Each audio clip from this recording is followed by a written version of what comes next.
please hit that subscribe button. Hey everybody, better suited to win the Stanley Cup this season. If you are new to the channel, Washington Capitals, the Boston Bruins. Locked on and he scored! And we're live.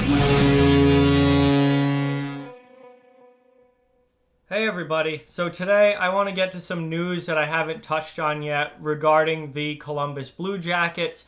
Before I start, I just ask that you please hit that subscribe button if you're new and give this video a thumbs up if you haven't yet.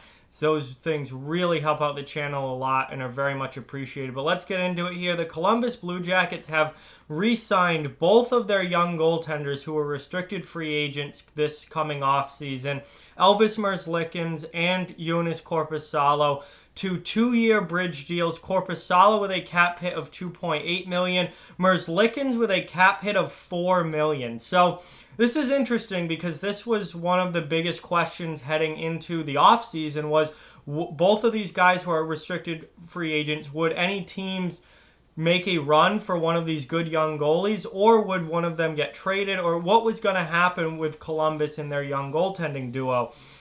Turns out Columbus is keeping them both, and Columbus wants them both at least for the next, at least going into the next couple years. I mean, I know there's still a chance that one of them does get traded, but it's not going to be right now. They re-signed both of these guys for a reason. And quite frankly, they were one of the best goaltending duos in the NHL this season. I mean, Korpisalo originally was penciled in to be the starter, but he had injury issues this year. Merzlikins came in and played absolutely outstanding. Put up some unreal numbers this year for Columbus, and his sample size is smaller, so we don't necessarily know, was this just a really, really good year? Did he get hot, or is he actually this level of goaltender all the time? That remains to be seen. But they both played well. They both put up good numbers this year. They were one of the best duos in the league as far as like a 1A, 1B tandem. They were as good as it gets in the NHL this year. And, you know, obviously Columbus didn't commit to either of them long term because, again, the sample size is small. And I think they want to see, you know, this level of play over a more sustained period of time.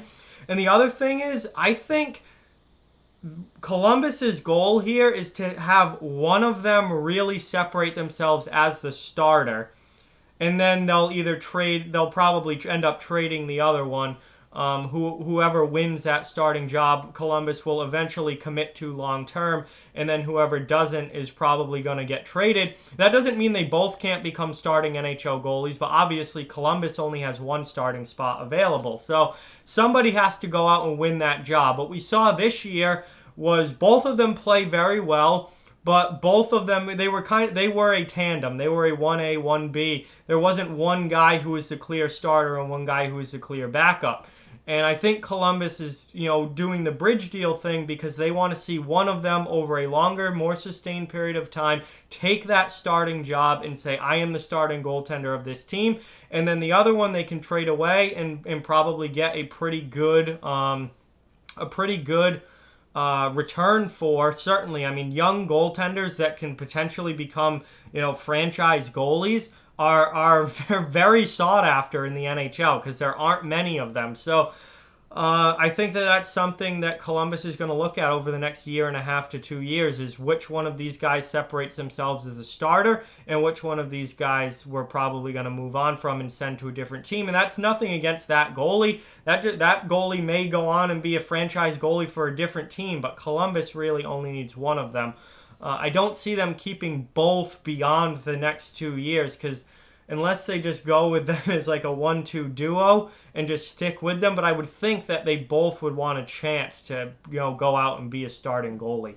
Like a full starting, this is my team kind of goalie. And, you know, they gave Merzlikins $4 million per season as opposed to Korpisalo's $2.8. So, it seems like they're leaning towards Merzlikins, and he had the better numbers this year.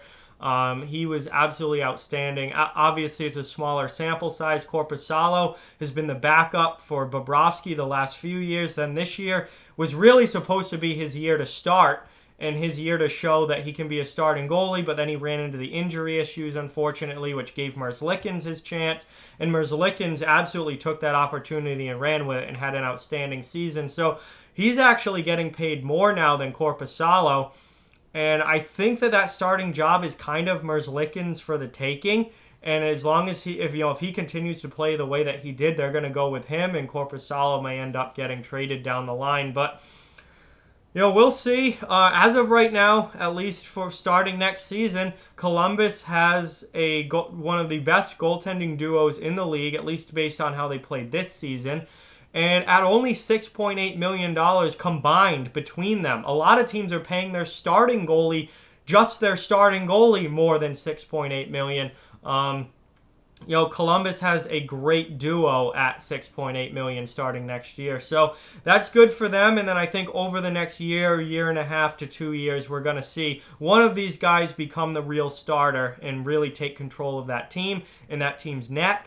And then the other one is probably going to end up getting traded down the line. And there'll certainly be a big trade market for whichever goalie they choose not to go with, because young goaltending, especially good young goaltending, is pretty hard to come by. So just some news I wanted to catch up on talking about Columbus. Now that they have both goalies signed, I figured it was a good time to do a video on it.